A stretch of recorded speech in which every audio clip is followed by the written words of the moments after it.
Did Fanny Brawne kill John Keats? No, but she did spend a lovely Christmas with him in 1818. In a letter to the poet's sister, written in December 1821, she reflects on that Christmas. I have to remember that 3 years ago was the happiest day I had ever then spent. If you celebrate at this time of year, Mouse and I hope you're having as happy a time as Fanny Brawne had with John Keats in 1818, at which time it's often conjectured the pair of them got engaged. Though they kept their engagement on the down low, they stayed together for the next 2 and a bit years, until Keats's death in February 1821.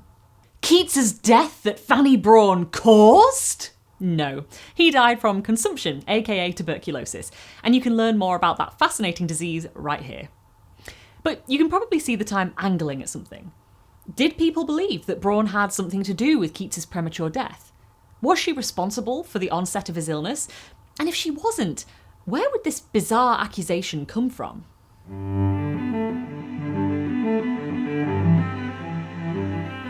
Fanny Brawne was born near Hampstead, London, on the 9th of August 1800. According to her biographer, Joanna Richardson, Brawne was an imaginative child who delighted in the grotesque, as children do, the dramatic and the bright. She was fond of animals, feeding birds and adopting favourite kittens, and often she roamed with her father, Samuel, on the wide and inviting heath. In 1810, however, her father died of consumption, the disease that would later bring about an end to Keats and to many, many others, including her brother, also called Samuel. It was a very widespread disease at this time. Brawne's mother was left a widow, with 3 young children to support, Fanny being the eldest. She attended school and learned things like poetry, dancing, sewing, embroidery, French and German. Fast forward to April 1819, when Mrs. Brawne, Fanny and her 2 siblings, Samuel and Margaret, moved into Wentworth Place. They rented half the house from a Mr. Charles Dilke, and in the other half of the house lived 2 men, Charles Armitage Browne and John Keats. Keats and Brawne were no strangers to each other at this point, having met possibly as early as summer 1818, while Browne was renting his half of Wentworth Place to the Brawnes over the summer, and this was before Keats had moved in. We know they spent that lovely Christmas together in 1818 and became very close enough to get engaged. But in February 1820, Keats began showing symptoms of consumption and was confined on doctor's orders to his half of Wentworth Place. Now, this was a rough time for Keats, and I'm sure for Brawne also, though we have little written record of her experience. While we have access to the letters that Keats wrote to Brawne, none of her letters to Keats survive. In the autumn of 1820, Keats journeyed to Rome, seeking out a warmer climate to help cure his consumption, but as we know, he died only a few months later, on the 23rd of February 1821. On Keats's recommendation, and for years after his death, Brawne struck up a correspondence with Keats's sister, also called Fanny, and in the early letters in particular, we get a real sense of her sorrow and her grief. In a letter written 3 months after Keats's death, she writes, "I thought when I began to write that I had a great deal to say, and now I find I have filled this letter without a word of what I had intended. I've not mentioned your brother. To no one but you would I mention him. I will suffer no one but you to speak to me of him. Dear Fanny, no one but you can feel with me. All his friends have forgotten him. They have got over the first shock, and that with them is all. I have not got over it, and never shall." It's difficult for Brawne to write. Her thoughts seem scattered. There's also something hinted at of the feud between her and some of Keats's friends, more on that later. And we see her closeness, her dependence perhaps, on Keats's sister, and her inability to even think about moving on. As Richardson writes, alone, her hair cut short, and wearing the ring which Keats had given her, the cap and black dress of a widow, she wandered across the heath day after day, often retracing their walks. She stayed there far into the night, until some watchman, bearing his lantern, at last discovered her. What's wonderful about the letters from Brawne to Fanny Keats is that they aren't just filled with lamentations about Keats. She writes about all kinds of things, from the matrimonial quarrels between her pigeons, to detailed discussions of the construction of sleeves for a dress, to critiquing the poetry of Byron, to venting her frustrations and confiding her feelings about the people in her life. She and Fanny Keats kept up a regular correspondence for several years. Eventually, in 1827, Brawne came out of mourning, so to speak, but unfortunately it wouldn't be for long. Her brother Samuel died of consumption in March 1828, and in November 1829 her mother died after her dress caught fire. In 1833, Braun met Louis Lindow, and in June of that year, they married. They had 3 children together, 2 boys and a girl, and after a nice long life by Victorian standards, Fanny Braun died in 1865. Now, in my very first ever video on this channel, which is essentially a 15-minute biography of Keats, I made brief and damning reference to the letters Keats wrote to Braun while confined to his half of Wentworth Place. I think it prudent to have a look at those letters in more detail because they give a clue as to why Braun's reputation was maligned to the extent that she was somehow responsible for Keats's death. I don't think it's remiss of me to say that Keats was fairly obsessed with Braun. As Heidi Thompson writes, Keats found it difficult to reconcile his desperate passion for her with his declining health and uncertain prospects, and already from mid-1819 his letters were marred by outbursts of jealous possessiveness and resentment at having his own freedom destroyed. So even before he became especially ill in 1819, he's already pretty insecure and jealous. It makes sense that these feelings would be greatly exacerbated by his illness and his confinement, at which time Keats was also banned from writing poetry. And again, if you want more information on why this was recommended by his doctor, please watch my video on consumption. It's not hard to see how, isolated from Braun, from everyone, and barred from his creative outlet, a jealous tendency might erupt into the possessive and abusive letters Keats writes to Braun in 1820. During this period, Keats must largely limit his contact with Braun to writing letters which they pass back and forth. Now, having Braun so near, next door in fact, comes with some benefits, as you might imagine. Keats is so near to Braun that they can sustain an epistolary connection over shared sensory experience. There's the thrush again. I can't afford it. He'll run me up a pretty bill for music, Keats writes to Braun in March 1820. A few days earlier, he asks her, "Do you hear the thrush singing over the field?" Keats can take consolation sharing in birdsong with Braun. From his pleasant prison, he can use his brief interactions with Braun to form a composite image of her daily life. "Pray do not stop so long upstairs. It makes me uneasy. Come every now and then and stop half a minute." Not only can Keats and Braun hear the same thrush singing in the garden, it would seem he can hear her through the walls well enough to determine where she is in the house. When he doesn't know where she is, his intimate awareness of her daily routine helps him to imaginatively fill in the blanks. "I imagine you now, sitting in your new black dress, which I like so much." Even when she leaves Wentworth Place, he can both monitor her movements and imaginatively involve himself in them. "You will have a pleasant walk today," he writes on the 29th of February. "I shall see you pass. I shall follow you with my eyes over the heath." Braun's nearness means Keats's letters are anchored in the reality of daily life at Wentworth Place, the routine of which offers him a sense of connection and comfort. But this intimacy is short-lived. The benefits of Braun being next door while Keats endures his confinement are, I believe, swiftly outweighed by the negatives. His letters become unhealthy quickly. He chides Braun when her notes don't meet his standards. In late February, he writes, "For some reason or other, your last night's note was not so treasurable as former ones. I would fain that you call me love still. To see you happy and in high spirits is a great consolation to me. Still, let me believe that you are not half so happy as my restoration would make you." On another occasion, he writes, "I could recant all my suspicions. I could mingle with you heart and soul, though absent, were it not for some parts of your letters." Later in the year, he sends back part of a letter he would like her to rewrite. "I enclose a passage from one of your letters which I want you to alter a little. I want, if you will have it so, the matter expressed less coldly to me." Her proximity has become something like purgatory. "I see you come down in the morning. I see you meet me at the window. I see everything over again eternally that I ever have seen." In only 5 months, the letter goes from facilitating their meetings at the window to relating in painful detail the impact her nearness has on his suffering. She's never far from his mind, she's never far from him physically, but he cannot have her, and he is doomed to relive this truth in his words over again, eternally. If the letters show how Keats's obsessive behaviour towards Braun intensifies throughout 1820, they also document his growing feelings of envy. Early in the year, for example, Keats seems able to placate feelings of envy with his belief in Braun's love. "My greatest torment since I have known you has been the fear of you being a little inclined to the cressid. But that suspicion I dismiss utterly, and remain happy in the surety of your love, which I assure you is as much a wonder to me as a delight." By June, however, Braun is at the centre of all my suspicions. His ability to comfort himself in the surety of her love gives way to a series of demands. Let me be but certain that you are mine, heart and soul. Repeatedly he pleads with Braun, confess if your heart is too much fastened on the world. Confess to me how many things are necessary to you besides me.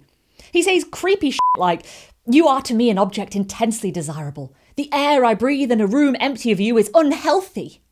Where there was affection, now there is manipulation and cruelty. If you could really, what is called, enjoy yourself at a party, if you can smile in people's faces and wish them to admire you now, you never have nor ever will love me. You must be mine to die upon the rack if I want you. If his attempts to control Braun in the letter used to be more nuanced, now they are blatant symptoms of his intense paranoia. Her life must become as joyless as his. Keats's misery and desperate jealous longing, contrasted with Braun's comparative freedom, may have turned people in the poet's immediate circle against Braun. It's very possible, I think, that Braun was an easy scapegoat. There was a prominent medical theory at the time that feelings of unrequited or frustrated love could worsen consumption and lead to the eventual death of the sufferer. Keats, in these letters, is the archetypal frustrated lover, and it's easy to see how, if Braun is carelessly trotting about town, having fun at parties, he would become more frustrated, his consumption worsening as a result. It would appear that most, if not all, of Keats's friends disliked Braun, repeatedly denouncing her as a flirt and a coquette who didn't really care for him, and that it was this careless attitude that hastened his demise. John Middleton Murray, writing in 1925 for the Times Literary Supplement, claimed that all Keats's friends, without exception, deplored his having fallen in love with Braun, and that she was in some part responsible for his swift and sudden death. As Hyder Edward Rollins writes, Fanny made a poor impression on the Keats circle. George, Keats's brother, as she herself realised, never liked me. Charles Brown thought she had many faults, even though he enjoyed flirting with her and then years later called her the person who knew Keats best. Joseph Severn formed a poor impression of her, and to him she always seemed a cold and conventional mistress. Their landlord and landlady, Mr. and Mrs. Dilke, thought they were a bad match. The Reynolds family called her that poor idle thing of womankind, and Keats seemed to be aware of these opinions. He writes to Braun, "My friends laugh at you. I know some of them. When I know them all, I shall never think of them again as friends or even acquaintance. I will not be the friend of idle gossips." As Rollins writes, Sir Charles Dilke, grandson of the Wentworth Place Charles Dilke, wrote that Keats gave in to a passion that killed him as surely as any man was killed by love. So it's not hard to see where the accusation that Braun was responsible for Keats's death comes from. He was killed by his passion for Braun, his status as a frustrated lover hastening, possibly causing his illness. And Braun, through her flirting and carelessness, was culpable in his decline. Braun, of course, can't defend herself. We have none of the letters she wrote in response. It's clear from Keats's letters that he must have been feeling horrendous, knowing he's likely to die, watching the woman he loves move about the world without him. But irrespective of the reasoning, he does treat her awfully in those letters. Whether she was enjoying herself at parties and having the odd flirt or not, the way he writes to her is aggressive, manipulative, and controlling. In spite of this, upon the publication of these letters many, many years later in 1878, it wasn't Keats who got it in the neck.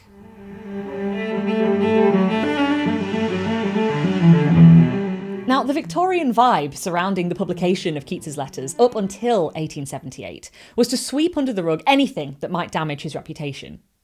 Keats's language in many of the letters he writes to Braun, especially in the last year of his life, is, by Victorian standards, excessively unmanly. He's not powerful or forthright, and instead of commanding the physical space around him, he's at the mercy of his senses, his changeable nature undermining any suggestion of the sincerity and fortitude a Victorian reader might expect of the ideal male poet. Because of this, his inflammatory letters to Braun were routinely omitted from publication.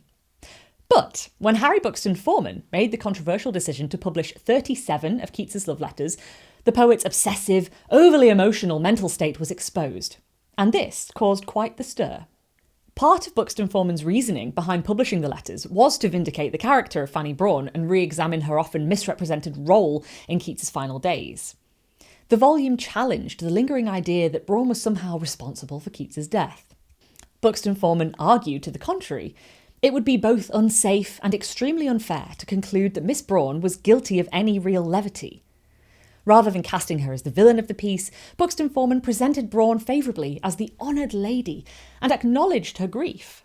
Braun's sister carried into advanced life the recollection that, when the stress of keeping up appearances passed, Fanny spent such time as she remained at home in her own room, into which the child would peer with awe and see the unwedded widow poring in helpless despair over Keats's letters.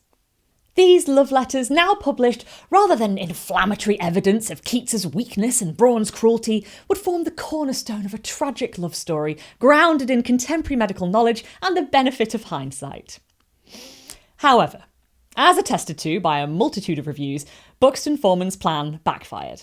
As John R. Greenfield writes, the attitude that Fanny was unworthy of Keats and that Keats himself was morally weak in pursuing such a relationship was exacerbated when Keats's letters to Fanny were finally published in 1878, and many commentators of the time thought they put both Keats and Fanny, but particularly Fanny, in a bad light. Contrary to Buxton Forman's intentions, by naming her directly, he placed Braun in a position to be more avidly and widely scrutinised than ever before. Keats's first biographer, Richard Monckton Milnes, had kept her nameless, as had Charles Brown when compiling his biographical material on Keats. Now, the reviews placed Braun alongside Buxton Forman squarely in the firing line.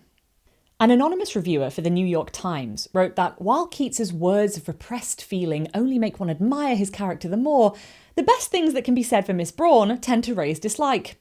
She and the editor, Mr. Forman, must be included in one category. She ought to have been ashamed of keeping these letters, and he of publishing them. Another anonymous reviewer, writing for the Athenaeum, argued that Buxton Forman's decision to publish these letters was a heinous offence and condemned Braun for not destroying the letters that were in her possession, the failure to do so making her complicit in this hideous breach of the sanctities of life. R.H. Stoddart, writing for Appleton's Journal in April 1878, denounced Braun as a cold, hard, haughty young woman, based on both his suppositions of her treatment of Keats and her silhouette that appeared in the volume's frontispiece, questioned whether she loved Keats at all, and accused her of cruelty and vanity. Miss Fanny Braun made John Keats ridiculous in the eyes of his friends in his lifetime, and now she, through her representatives, makes him ridiculous in the eyes of the world. Why did she keep his letters all those years? What could she keep them for but to minister to her vanity and to remind her that once upon a time a crazy young English poet was desperately in love with her, was her captive and her slave? What else could she keep them for? She revered the memory of Keats, did she? This is how she revered it. While Stoddart's aggressive questioning was unique in its directness and unabashed vehemency, it reflected the general attitude of discontent among reviewers of the volume. This isn't to say that there weren't some who praised the volume, but they were in the minority. It wasn't really until the publication of Braun's letters to Fanny Keats in 1937 that the public perception of Braun began to change. This is my very beautiful copy, which is in very good nick, considering it's nearly 85 years old, and it comes with this beautiful leaf. The leaf reads, "We realise from these letters her love, her grief, her intelligence, her sincerity, and her limitations.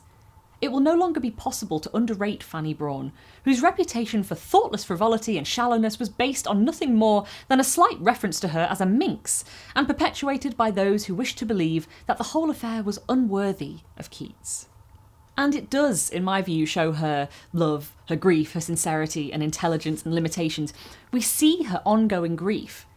I think you will like the great part of the indicator I sent you. There are 2 pieces of poetry in it by your brother.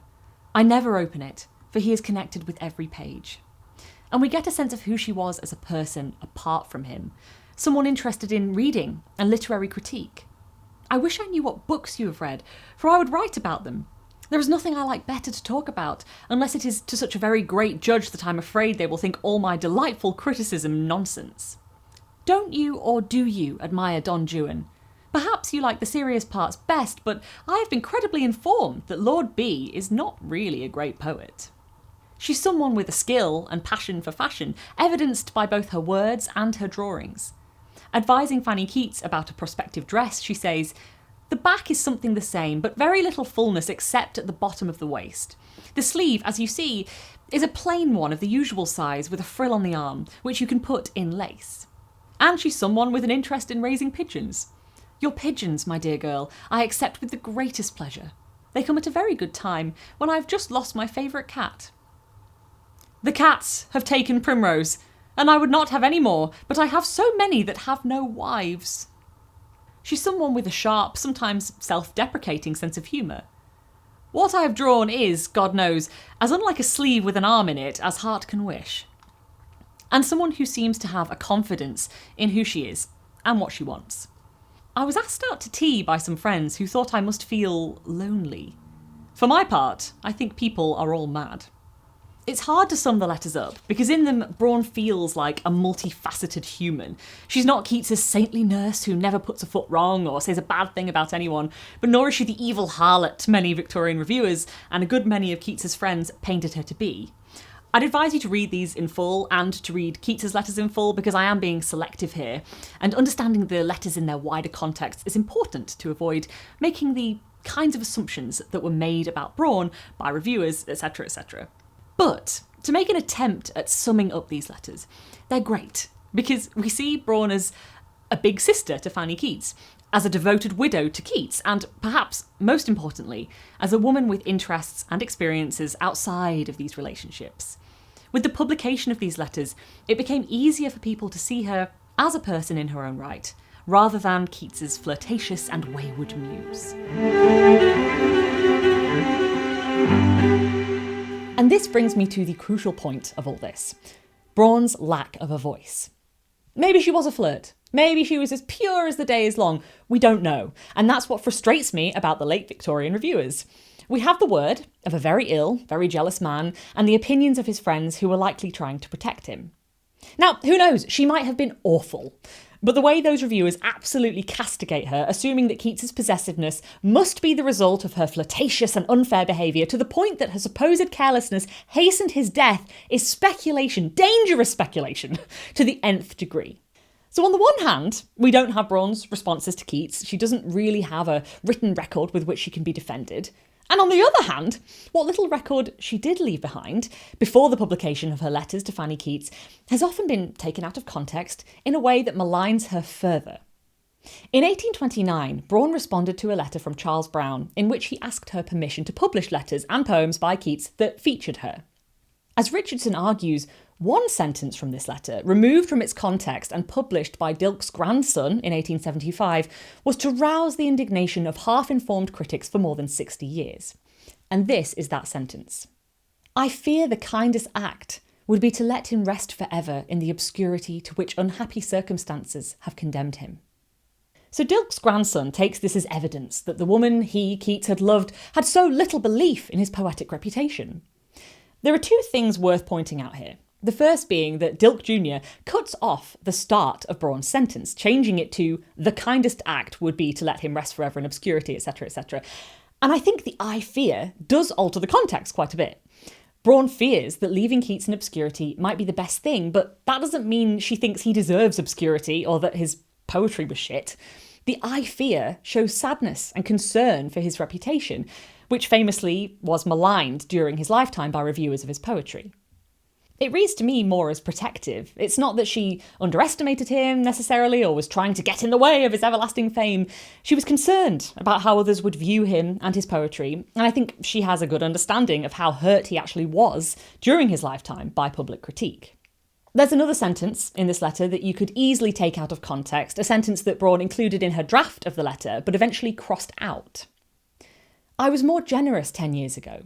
I should not now endure the odium of being connected with one who was working his way up against poverty and every sort of abuse." It's harsh. That's an unmistakably harsh sentence. But does it mean she was, without question, an evil flirt who killed Keats? Of course not. And there's a lot of context we need to consider. Braun's mother had burned to death a month earlier. She has, in this letter, what seems to be unresolved frustration with Brown. She's concerned about her own right to privacy and the handling of Keats's reputation. What's important, I think, is that Braun crossed it out. It's a mean thing to say, yeah, but who hasn't said a mean thing and then wished they could cross it out? Again, maybe she was awful. But I don't think that this is proof enough of that. It's far too easy to amplify the bad stuff and ignore the rest of the person. What we need, argues John Middleton Murray from the TLS in 1925, if we are to impugn the evidence of Keats's own letters, is a few of her letters to him while he was alive. Nothing less will suffice.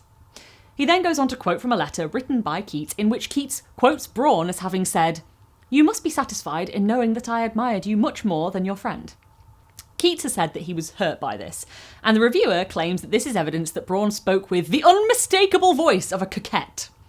He then concludes, "Nothing Fanny Braun may have written in the years after her treatment of Keats had done its work can blot out either the evidence of his letters or the testimony of his friends." So, according to Middleton Murray, what can be done to redeem Fanny Braun? Go back in time and undestroy the letters she wrote to Keats while he was alive, of course, because nothing less will suffice, he says. He cherry-picks a quote that Keats cherry-picked from something Braun said at some point that proves unmistakably that she was a flirt. I mean, that sentence doesn't, to me, really read as unfair or coquettish, even out of context. Then he literally says that nothing she could have written can blot out the evidence in Keats's letters or his friends' opinions. So even if she had written a memoir, an opinion piece, an essay, a letter, anything, it wouldn't count. It wouldn't be evidence enough to redeem her. And this blame culture that twists a woman's words, takes her sentiments very much out of context, makes them up altogether, and refuses her a voice, is certainly alive today. It's a rubbish attitude, and we all suffer because of it. It reminds me of this thing I read about whales, the animal, not the country. Before the advent of adequate underwater cameras, whales were massively demonised. They were obviously monsters lurking in the deep. But as soon as we saw them and realised, oh look, they're just vibing down there, swimming around with their families, that assumption began to dissolve. And nowadays, whales are typically thought of as gentle giants worthy of protection. It's a classic fear of the unknown causing prejudice thing, and it's basically what Braun's reputation had to endure. Keats had a voice where Braun didn't. Her responses, thoughts and feelings were unknown, so assumptions were made, and her fate as villain was for a long time sealed. It wasn't until the publication of those letters in 1937 that we realised, like with the whales, she wasn't a monster after all. This is a bit of a bleak note to leave a video on, but hey, this is a relatively bleak subject. It's good that Braun's reputation has been somewhat reinstated, but the practice of making up a narrative, or taking what a person has said wildly out of context to drag them through the dirt is still such a thing, and that's horrific. All that aside, please enjoy your holidays. I hope they're fun, relaxing, free from misogyny and prejudicial misinterpretation. And with that, Mouse and I will see you next year.